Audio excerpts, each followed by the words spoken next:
বন্ধুরা, সন্ধ্যেবেলা আবার চলে এলাম।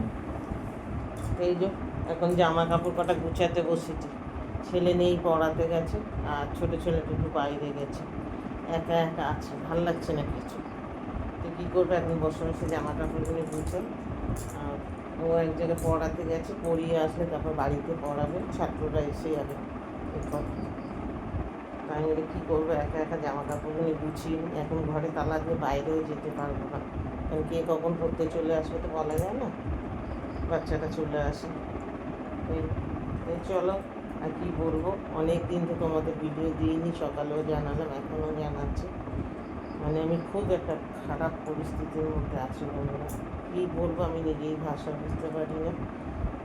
খারাপ পরিস্থিতি মানে কী জানেন তো বন্ধুরা, সংসারে যদি না শান্তি থাকে না, কোনো কিছু ভালো লাগে না। কারণ সংসারের শান্তিটা হচ্ছে মেন। তোমাদের কথা শেয়ার করি, এখন বাড়িতে কেউ নেই, ছেলেরা করি থাকলেও কোনো যায় আসে না, সেটা কোনো ব্যাপার না। কিন্তু ঘরে কিছু না কিছু সবসময় অশান্তি ঝগড়া লেগেই আছে, খিটির খিটির, এর সাথে ওর, ওর সাথে তার। মানে আমার মুডটাকে পুরো অফ করে দেয়। ভিডিও করবো কি, থাকবো কি, তারপর তো নানান রকম ঝামেলা অশান্তি আছেই, বাইরে ঘরে, মানে সে বলার ভাষা নেই আমার কাছে। কী বলবো, দোকানটারও অবস্থা খারাপ। দাদাদের বলছি, তোমাদের দাদা, দোকানটার অবস্থা খুবই খারাপ। বেচা কেনা হচ্ছে না একদম। বেচা কেনা না হলে ঘরের পুরুষ মানুষরাও দেখবে মন মেজাজ ভালো থাকে না একদম, তার মন মেজাজ অটোমেটিক খারাপ হয়ে যায়। ছেলেরা যদি একটু ইনকাম করতো, কিছু করতো, তাহলে এত চিন্তা, এত টেনশন হতো না, এত অশান্তিও হতো না ঘরে। কী বলবার, এইভাবেই চলছি। মানে এ বললে ওকে চুপ করাই, ও বললে ওকে চুপ করাই, এইরকম ঘরের মধ্যে আমার পরিস্থিতি চলছে, জানেন তো। মানে পয়সা না থাকলে যা হয় বাড়িতে, ঘরে পয়সা থাকলে হাসি, পয়সা না থাকলে অশান্তি, ঝগড়া, নানান রকম সমস্যা। মানে আমি পড়ে গেছি না মাঝখানে, এদের মাঝখানে আমি পড়ে গেছি। আমার যে কী হলো আমি নিজেই জানি না। আমার ব্যবসাটা তো পুরোই নষ্ট হয়ে গেল। কবে মাল তুলেছি, আমার যত কাস্টমার বন্ধুরা সব নষ্ট হয়ে যাচ্ছে, সব। আমার সুখের ব্যবসা ছিল, আমি কী হারে একসময় পরিশ্রম করে কী বলবো তোমাদের কাছে, আমি ব্যবসা করতাম, সেই ব্যবসা আমার এখন জলে ডুবে গেল। যেটুকুনি করতাম, মাসে 2-3বার মার্কেটে যেতাম, টুকটাক যা আনতাম চলতো। একটু তোমার দাদাকে সাপোর্ট করতে পারতাম, তোমার দাদা ভাইকে, সেই সাপোর্টটাও আমি ভালোভাবে এখন করতে পারি না। পুরো প্রেশারটা ওনার উপর পড়ে গেছে, জানো তো, কী বলবো। যার জন্য একটু ঘরের ব্যাটা ছেলেও খিটখিট করে, উনি এক কথা বলে, আমি এক কথা বলি, ওতেই লেগে যায় ঘরে ঝগড়া অশান্তি। মাঝখানে এত মন মেজাজ খারাপ হয়ে গেছিলো, মানে কী বলবো, যখন ভিডিওই করবো না, কিছুই করবো না, তো কিছু একটা করবো, যে ঘরে বসে করবো, আগাবো, সেই মানে কি, মুখের ফেসটা ভালো থাকলে তবে তো তোমাদের কাছে আসবো। মুখের ফেসটাই যদি না আমার ভালো থাকে, তাহলে তোমাদের কাছে কী নিয়ে আসবো? তোমরা কি পছন্দ করবে আমার? বলবে দূর, কী ভিডিও করছে, এটাই তো তোমরা করবে। এই আর কি, কী বলবো।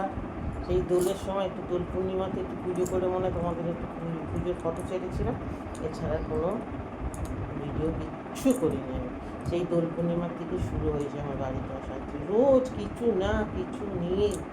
জানি না কোন ঠাকুরের আশীর্বাদ করলো আমার ঘরে বন্ধুরা, কোন ঠাকুরের আশীর্বাদ করলো। আমি এইরকম ভুবন্তী আমি জীবনে হয়, আমার দেয়ালে না পিঠ ঢেকে যাচ্ছে, বুঝতে পেরেছ, দেয়ালে পিঠ ঢেকে যাচ্ছে একদম। আর মানে নিজেকে নিজে না, মানে কী করবো আমি নিজে, মানে ভরসা পাচ্ছি না যে আমি কোথায় যাবো, কোন রাস্তায় যাব, গেলে আমি রাস্তা পাবো, পথ পাবো, সেটাও পাচ্ছি। আর মানে ছেলেদের বলতে বেশি ছোট ছেলেটা একটা কথা বলবে আর একটা, মানে অশান্তি কোথায় বাড়বে, এই কমবে, সেই জায়গায় অশান্তি বাড়ছে, বুঝছো। কীভাবে চলবে মানুষ? মানুষ তো একটু সুখে শান্তিতে বলে ঘরে নুন খাও ফ্যান খাও লোক দেখছে না বন্ধুরা, কিন্তু মনের আনন্দটা হাসি খুশিটা সবাই মিলে মিলেমিশে থাকাটা এটাই হচ্ছে কিন্তু সবথেকে বড় জিনিস। সেই জিনিসটাই নেই, হারিয়ে গেছে আমাদের ঘর থেকে। আমার কিন্তু সুখের পরিবার ছিল বন্ধুরা, সুখের পরিবার এখনও আছে, বলবো না যে নেই তা না। আমার 2 ছেলে আর আমরা স্বামী স্ত্রী। আমার না আছে ননদের জ্বালা, না আছে শাশুড়ি, না আছে দেয়, কারোরই জ্বালা নেই। কিন্তু কিসের দৃষ্টি লাগলো আমার ঘর বন্ধুরা, আমি কিচ্ছু বুঝে পারি না। এইটুকুনি তোমাদেরকে জানালাম, শেয়ার করলাম। আর কি ভালো করে করবো আমি সেটা নিজেই জানি না। তোমরা আমার পাশে থেকে আমাকে একটু সাপোর্ট করো, তোমাদের দলে নাও আমাকে, একটু তোমাদের বন্ধু করো। আর কি বলবো, তোমাদের সাথে আমি বন্ধু হতে চাই বন্ধুরা, তোমাদের সাথে নাও। অনেক দিন পর তোমাদের কাছে এসেছি, তোমরা একটু সাপোর্ট করলে, তোমাদের ভালোবাসা সহযোগিতা, তবে আমি আগাতে পারবো। চলো এইটুকুনি। আমি সব কিছু আবার তোমাদেরকে এইটাও ফিরে বলি, আমি সব কিছু লিখেও ছাড়তে পারি না, সব কিছু তোমাদের কমেন্টের উত্তরও দিতে পারি না। আমি ফোনের বিষয়ে খুব একটা সেরকম কিছু জানি না, বুঝেছ?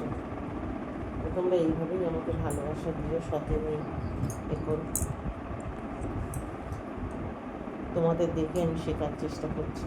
আশা করি তোমাদের দেখে দেখে আমি শিখবো, তোমাদের পাশে আমাকে রাখবে, তোমরা সাপোর্ট করবে। চলো এইটুকুনি বলি, আজকে এইটুকুনি আমি তোমাদের দিচ্ছি। তো আমার কিছু কথা তোমাদের সাথে শেয়ার করলাম, মনের কথা। এইটুকুনি তোমরা ভালোবেসে নিও, আমাকে সহযোগিতা করো। চলো টাটা।